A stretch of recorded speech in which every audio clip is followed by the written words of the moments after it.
بسم اللہ الرحمن الرحیم۔ باب الغسل من بول الصبی، بچے کے پیشاب کے سبب سے دھونے کا باب، یعنی کپڑے پر بچے کا پیشاب لگ جائے تو اس کی وجہ سے کپڑا دھونا ضروری ہے یا نہیں ضروری ہے، اسی سے متعلق احادیث اس باب میں نقل کی جا رہی ہیں۔ بچہ کھانا کھاتا ہو تو اس بارے میں سب کا اتفاق ہے کہ اس کا پیشاب ناپاک ہے، اسی طرح سے جس طرح سے اس کے باپ کا پیشاب ناپاک ہے۔ لیکن بچہ کھانا نہ کھاتا ہو تو اس کے پیشاب کے بارے میں اختلاف ہے۔ ابو داؤد ظاہری کہتے ہیں کہ بچے کا پیشاب جو کھانا نہ کھاتا ہو وہ پاک ہے، اور امام اعظم ابو حنیفہ رحمۃ اللہ تعالی علیہ فرماتے ہیں کہ بچہ ہو یا بچی، کھانا کھاتا ہو یا نہ کھاتا ہو، بہر صورت پیشاب ناپاک ہے، کپڑے میں لگ جائے گا تو اسے دھلنا پڑے گا۔ سمجھ رہے نا؟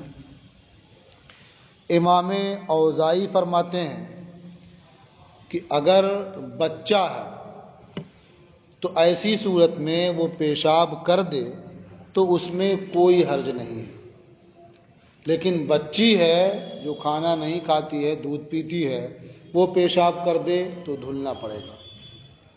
یعنی بچہ اور بچی کے پیشاب میں فرق ہوا۔ اور امام شافعی رحمۃ اللہ تعالی علیہ فرماتے ہیں، یعنی ان کا ایک قول ہے کہ اگر بچہ کھانا نہیں کھاتا ہے، دودھ پیتا ہے اور پیشاب کر دے تو کوئی بات نہیں، ایک قول ہے۔ دوسرا قول یہ ہے کہ بچہ پیشاب کر دے تو اس پر پانی چھڑک دیا جائے گا، اور بچی پیشاب کر دے تو اسے دھلا جائے گا۔ تو اس طرح سے فرق ہے بچہ اور بچی کے پیشاب کے احکام میں، اور دودھ پینے کے زمانے اور کھانا کھانے کے زمانے کے احکام میں۔ سمجھ آ رہی ہے؟ صرف بچہ ہونا کافی نہیں ہے، بچہ ہے، کھانا شروع کر چکا ہے، تو چھوٹا ہو کہ بڑا ہو، بچی ہو یا بچہ ہو، سب کے نزدیک پیشاب ناپاک ہے، کہیں لگ جائے گا تو دھلنا پڑے گا۔ لیکن دودھ پینے کا زمانہ ہو، کھانا نہ کھا رہے ہوں، تو ایسی صورت میں بچہ اور بچی کے پیشاب میں فرق کیا ہے بعض فقہا نے، جیسا کہ آپ نے سن لیا۔ ٹھیک ہے؟ اچھا،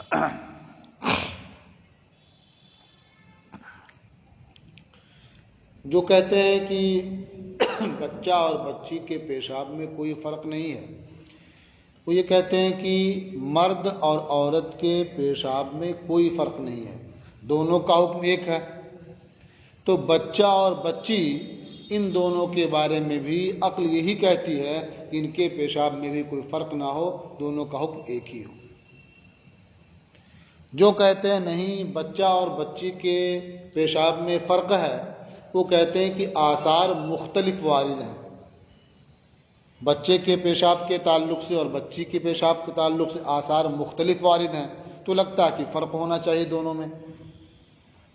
تو جن کے یہاں کوئی فرق نہیں ہے وہ کہتے ہیں جو آثار اس قسم کے وارد ہیں جس سے فرق سمجھ میں آتا ہے، وہ آثار قوی نہیں ہیں، یا ان آثار کی وضاحت کی گئی ہے اور اس کی تشریح کی گئی ہے جس سے یہ معلوم ہو جاتا ہے کہ وہ فرق یہاں نہیں ہے، صرف کلمات کا فرق ہے، الفاظ کا فرق ہے۔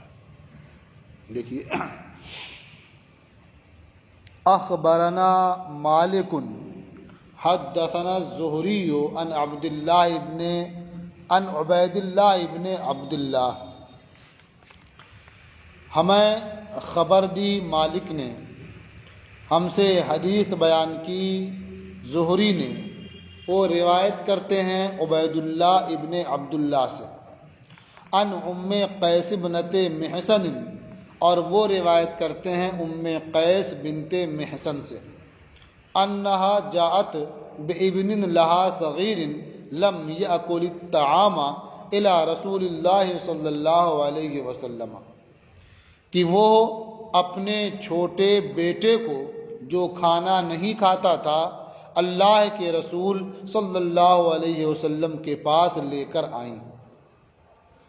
فوضعه النبی صلی اللہ علیہ وسلم فی حجرہ، یہ ہا پر زبر یہ زیادہ مشہور ہے اور ضمہ بھی پڑھ سکتے ہیں، تو سامنے لکھا ہوگا آپ کے نا بفتح الحا علی الاشہر، تو فی حجرہ یہ زیادہ مشہور ہوا، اور ہا پر پیش پڑھیں تو یہ بھی پڑھ سکتے ہیں۔ تو نبی کریم صلی اللہ تعالی علیہ وسلم نے اس بچے کو اپنی گود میں رکھ لیا، فبال علی ثوبہ، تو اس بچے نے حضور کے کپڑے پر پیشاب کر دیا۔ بچوں کی عادت ہی ہوتی ہے، وقت ہو گیا انہیں دیکھ کہاں ہیں وہ، انہیں پیشاب کی ضرورت ہوئی جہاں بھی ہیں کر دیا۔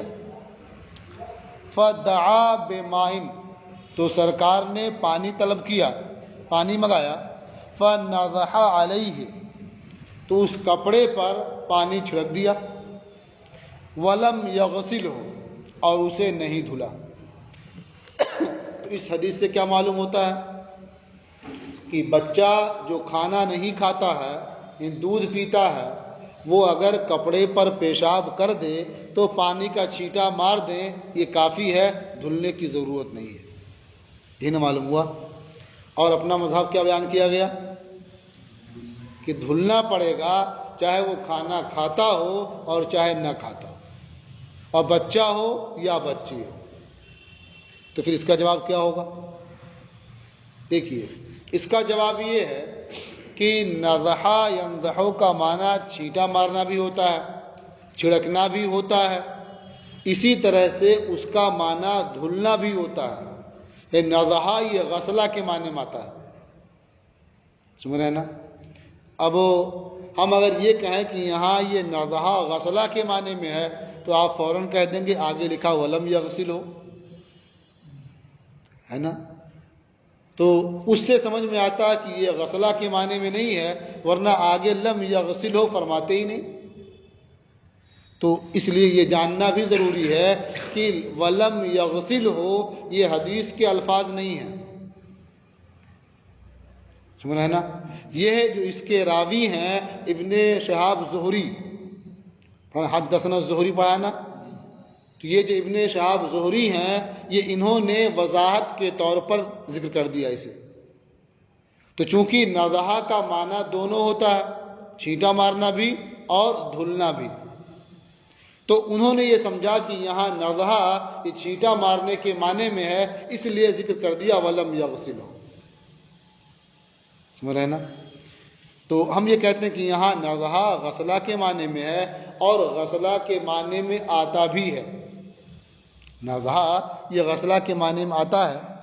آپ آگے اسی میں پڑھیں گے تو یہ کلمہ بھی آ جائے گا کہ کسی کو مزی خارج ہو تو وہاں نضحا کا کلمہ استعمال کیا گیا اور غسلہ کے معنی میں ہے، یعنی اس جگہ کو دھو لے، تو نضحا غسلہ کے معنی میں آتا ہے۔ اسی میں آگے ہے فرمایا اذا وجد احدکم ذالک فلینضح فرجہ ولیتوضا، آگے صفحے میں پڑھیں گے ابھی آپ۔ تو یہاں بتانا صرف یہ ہے کہ نضحا غسلہ کے معنی میں ہے، وہاں فلینضح فرجہ کا مطلب کیا ہوا کہ اپنی شرمگاہ کو دھو لے۔ تو جب وہ غسلہ کے معنی میں آتا ہے تو یہاں بھی وہ غسلہ کے معنی میں ہے، اور دھونا اس سے مراد ہوا کہ سرکار نے اسے دھویا، سن رہے ہیں؟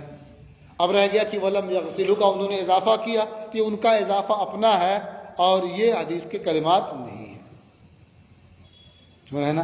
تو چونکہ اقوال دونوں طرح کے ہیں تو ان کا رجحان یہی ہوگا کہ نضحا سے کام چل جاتا ہے تو لم یغسلہ کہہ دیا کہ دھلا نہیں، حالانکہ یہ خود دھلنے کے معنی میں بھی آتا ہے۔ اس لیے کہ قیاس کا بھی تقاضا، پہلے بتایا تھا نا، قیاس کا تقاضا بھی یہی ہے کہ کوئی فرق نہ ہو، سمجھ رہے ہیں نا؟ قال محمد قد جاءت رخصۃ فی بول الغلام اذا کان لم یأکل الطعام۔ امام محمد رحمۃ اللہ تعالی علیہ نے فرمایا کہ بچے کے پیشاب کے سلسلے میں رخصت آئی ہے جب کہ وہ کھانا نہ کھاتا ہو۔ وَأُمِرَ بِغَسْلِ بَوْلِ الْجَارِيَةِ، اور بچی کے پیشاب کے دھلنے کا حکم دیا گیا ہے، یعنی اس میں رخصت نہیں آئی ہے۔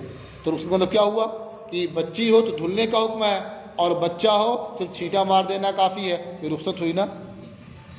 تو اس کا جواب کیا ہے کہ دونوں کے دھلنے کا حکم ہے، اس لیے کہ جب مرد اور عورت کے پیشاب میں کوئی فرق نہیں ہے، دونوں کا حکم یکساں ہے۔ بچہ اور بچی جب وہ کھانا کھانے لگیں تو ان کے پیشاب میں کوئی فرق نہیں ہے، تو پھر جب کھانا نہ کھا رہے ہوں تو ان کے پیشاب میں کیوں فرق ہوگا؟ اس لیے دونوں کا حکم ایک ہی ہے، دھونے کا ہی حکم دیا جائے گا۔ سمجھا نا؟ قیاس یہی چاہتا ہے۔ اب رہ گیا مسئلہ کہ پھر نزہہ کہنے میں تو کچھ آسانی معلوم ہوتی ہی ہے، تو بعض نے اس کی وضاحت یہ کی کہ رخصت ہے، آسانی ہے بلا شبہ۔ وہ اس طور پر کہ بچہ پیشاب کرتا ہے تو ایک جگہ ہوتا ہے اس کے مخرج کے تنگ ہونے کی وجہ سے، اور بچی پیشاب کرے تو وہ اس کا پھیلاؤ زیادہ ہوتا ہے اس کے مخرج کے کشادہ ہونے کی وجہ سے۔ تو اس لیے جب زیادہ پھیل جائے گا تو دھونے میں کچھ زیادہ اہتمام تو کرنا ہی پڑے گا، اور کم پھیلے گا، کم جگہ پہ رہے گا تو وہ اہتمام تو نہیں کرنا پڑے گا۔ تو جو فرق معلوم ہوتا ہے وہ صرف اسی بنیاد پر، سمجھا نا؟ ورنہ بچہ بھی اگر ویسے پیشاب کر دے، ادھر ادھر پھیلا دے ہر جگہ، تو اسی اہتمام سے پاک کرنا پڑے گا اسے بھی۔ وَغَسْلُهُمَا جَمِيعًا أَحَبُّ إِلَيْنَا، فرماتے ہیں اور دونوں کا دھلنا، یعنی بچہ پیشاب کرے یا بچی پیشاب کرے، دونوں کا دھلنا یہ ہمارے نزدیک زیادہ بہتر ہے، پسندیدہ ہے۔ کیوں؟ اس لیے کہ نزہہ کے بارے میں یہ چھڑکنے کا معنی سمجھ میں آتا ہے، غسلہ کا بھی احتمال ہے، لہذا دھل لیں گے تو یہ قوی پر عمل ہوگا اور بلا شبہ وہ بہتر ہوتا ہے۔ کہتے ہیں وَغَسْلُهُمَا جَمِيعًا أَحَبُّ إِلَيْنَا، اور دونوں کے پیشاب کو دھو لینا یہ ہمارے نزدیک زیادہ بہتر ہے۔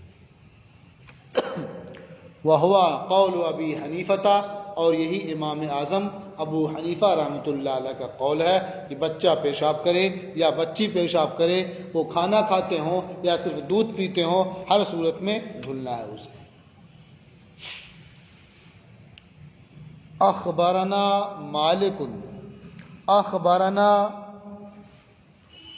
ہشام بن عروۃ عن ابیہ عن عائشہ رضی اللہ عنہا، ہمیں خبر دی مالک نے، ہمیں خبر دی ہشام ابن عروہ نے، وہ اپنے والد عروہ سے روایت کرتے ہیں، وہ ام المومنین حضرت عائشہ رضی اللہ تعالی عنہا سے روایت کرتے ہیں، انہا قالت، کہ ام المومنین نے فرمایا، اتی النبی صلی اللہ علیہ وسلم بصبی، نبی کریم صلی اللہ تعالی علیہ وسلم کے پاس ایک بچے کو لایا گیا، فبال علی ثوبہ، تو اس بچے نے حضور کے کپڑے پر پیشاب کر دیا، فدعا بماء، تو حضور نے پانی طلب کیا، پانی منگایا، فاتبعہ ایاہ، اور حضور نے پانی اس کے پیچھے لگا دیا، یعنی بہا دیا،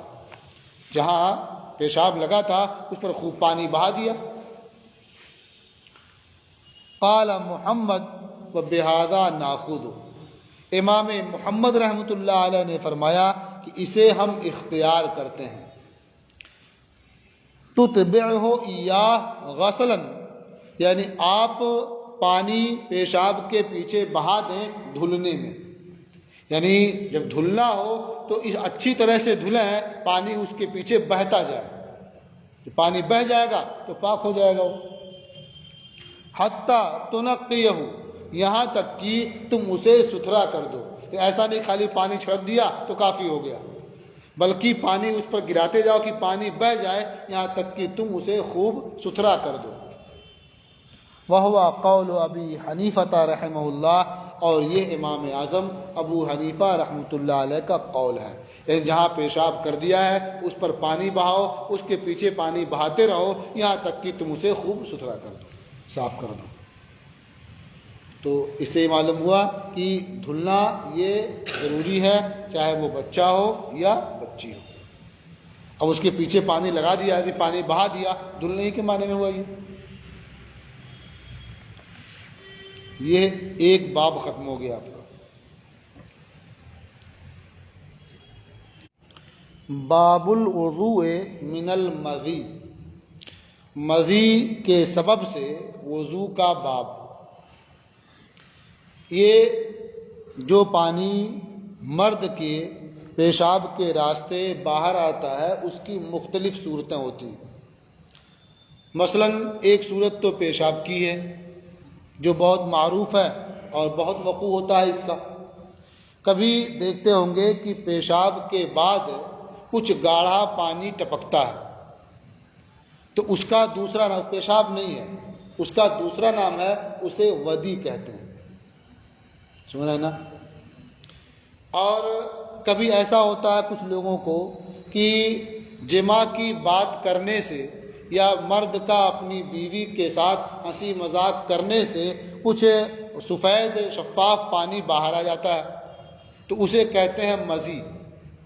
اس کی وجہ سے غسل واجب نہیں ہوتا ہے، صرف اس جگہ کا دھل لینا کافی ہوگا، تو وہ وضو کرے گا اور نماز پڑھ سکتا ہے، تو اسے مذی کہتے ہیں، یہاں اسی کا ذکر ہے۔ اور جماع کرنے کے وقت شہوت کے ساتھ جو گاڑھا سفید پانی نکلتا ہے اسے منی کہتے ہیں، جس سے بچے کی تخلیق ہوتی ہے۔ یہ مختلف صورتیں ہو گئی، یہاں ایک صورت کا بیان ہے مذی کا۔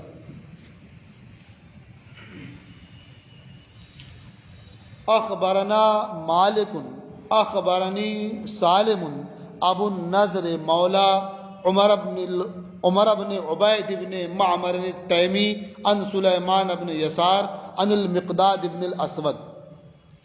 ہمیں خبر دی مالک نے، مجھے خبر دی سالم ابو النضر نے، جو عمر ابن عبید ابن معمر تیمی کے آزاد کردہ، وہ روایت کرتے ہیں سلیمان ابن یسار سے، وہ روایت کرتے ہیں مقداد ابن اسود سے، ان علی ابن ابی طالب رضی اللہ عنہ امرہ ان یسأل رسول اللہ صلی اللہ علیہ وسلم عن الرجل اذا دنا من اہلہ فخرج منہ المذی، کہ علی ابن ابو طالب رضی اللہ تعالی عنہ نے انہیں حکم دیا، کس کو حکم دیا؟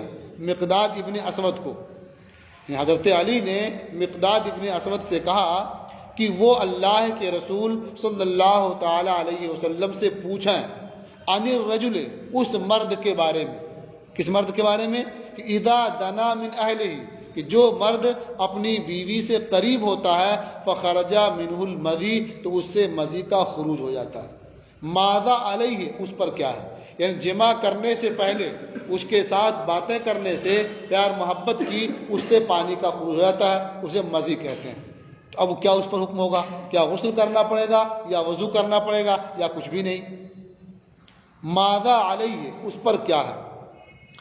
اب ایک شبہ یہ ہو رہا تھا کہ یہ دین کی بات تھی، مسئلہ تھا، تو خود کیوں نہیں پوچھ لیا؟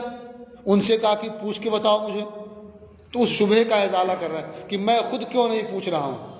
کہتے ہیں فَإِنَّ عِنْدِي ابْنَتَهُ، کیونکہ میرے نکاح میں حضور کی بیٹی فاطمہ ہے، اور اس میں بیوی کے پاس جانے کا ذکر ہے، تو اس لیے مجھے یہ مسئلہ حضور سے پوچھنے میں شرم آ رہی ہے، اس لیے تم پوچھ لو کہ اگر کوئی آدمی ایسا ہو تو اس کے بارے میں کیا ہو۔ فرمایا فَإِنَّ عِنْدِي ابْنَتَهُ، کیونکہ میرے نکاح میں ان کی صاحبزادی ہیں، وَأَنَا أَسْتَحْيِي أَنْ أَسْأَلَهُ، اور مجھے حیا آ رہی ہے کہ میں حضور سے یہ مسئلہ دریافت کروں۔ فقال المقداد، تو مقداد ابن اسود نے بتایا، فسألته، تو میں نے حضور سے پوچھا یہ مسئلہ۔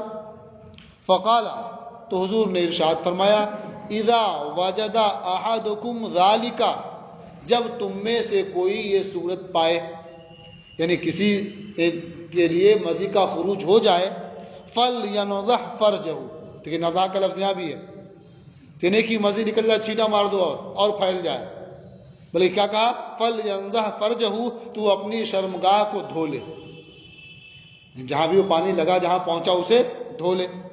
وَلْيَتَوَضَّأْ وُضُوءَهُ لِلصَّلَاةِ، اور نماز کے لیے وضو کرنے کی طرح سے وضو کرے۔ جیسے پیشاب کرتا ہے تو اس جگہ کو دھل لیتا ہے اور اس کے بعد وضو کر کے نماز پڑھ لیتا ہے، اسی طرح سے مزی کا خروج ہو جائے تو اس جگہ کو دھو لے اور وضو کر کے نماز پڑھے۔ اخبرنا مالک اخبرنی زید بن اسلم عن ابی، ہمیں خبر دی مالک نے، مجھے خبر دی زید ابن اسلم نے، وہ اپنے والد سے روایت کرتے ہیں، ان عمر بن الخطاب رضی اللہ عنہ قال، کہ حضرت عمر ابن خطاب رضی اللہ تعالی عنہ نے فرمایا، انی لأجدہ یتحدر منی مثل الخریزہ، انہوں نے فرمایا کہ میں اسے یعنی مزی کو پاتا ہوں اس حال میں کہ وہ مجھ سے موتی کی طرح سے ٹپکتی ہے، یعنی جو کہ وہ پانی گاڑھا ہوتا ہے تو پیشاب کی طرح سے سرعت سے نہیں آتا، تو ایک ایک قطرہ ٹپکتا ہے، تو فرمایا کہ مجھ سے موتی کی طرح سے وہ ٹپکتا ہے۔ فَإِذَا وَجَدَ أَحَدُكُمْ ذَلِكَ، تو جب تم میں سے کوئی اسے پائے یعنی مزی کا خروج ہو جائے، فَلْيَغْسِلْ فَرْجَهُ وَلْيَتَوَضَّأْ وُضُوءَهُ لِلصَّلَاةِ، تو وہ اپنی شرمگاہ دھو لے اور نماز کے لیے وضو کرنے کی طرح سے وضو کر لے۔ دیکھیں یہاں فَلْيَغْسِلْ ہے نا، وہاں فَلْيَنْضَحْ تھا، سمجھ میں آ گیا فَلْيَنْضَحْ فَلْيَغْسِلْ کے معنی میں ہے، تو نضحہ یا غسلہ کے معنی میں بھی آتا ہے۔ قال محمد وبہذا ناخذ، امام محمد رحمۃ اللہ علیہ نے فرمایا اور ہم اسے اختیار کرتے ہیں۔ کیا اختیار کرتے ہیں؟ اس کی تفسیر، یغسل موضع المذی، یعنی آدمی جسے مزی کا خروج ہو تو وہ آدمی مزی کی جگہ کو دھو لے، وَيَتَوَضَّأُ وُضُوءَهُ لِلصَّلَاةِ، اور نماز کے لیے وہ وضو کر لے، وہ نماز کے لیے وضو کرنے کی طرح سے وضو کرے۔ وَهُوَ قَوْلُ أَبِي حَنِيفَةَ رحمہ اللہ، اور یہی امام اعظم ابو حنیفہ رحمۃ اللہ علیہ کا قول ہے۔ اخبرنا مالک اخبرنا الصلت بن زید یا زبید انہ سأل سلیمان بن یسار، ہمیں خبر دی مالک نے، ہمیں خبر دی سلط ابن زبید نے کہ انہوں نے سلیمان ابن یسار سے پوچھا، کیا پوچھا؟ ان بلل یجدہ، اس طری کے بارے میں جو آدمی پاتا ہے یا آدمی پائے۔ فقال، یہاں طری سے مراد کیا ہے؟ کوئی مزید۔ فقال انضح ما تحت ثوبک بالماء والہا عنہ، انہوں نے فرمایا کہ اسے دھو لو جو تمہارے کپڑے کے نیچے ہے، یعنی اپنی شرمگاہ کو دھو لو پانی سے، والہا عنہ، اور اس سے بے پرواہ ہو جاؤ، اس سے غافل ہو جاؤ، یعنی اب اس کے بارے میں کچھ خیال ہی مت لاؤ، پانی سے دھو لو، وہ تم پاک ہو گئے، اب جب نماز پڑھنے کا ارادہ وضو کرو، نماز پڑھو۔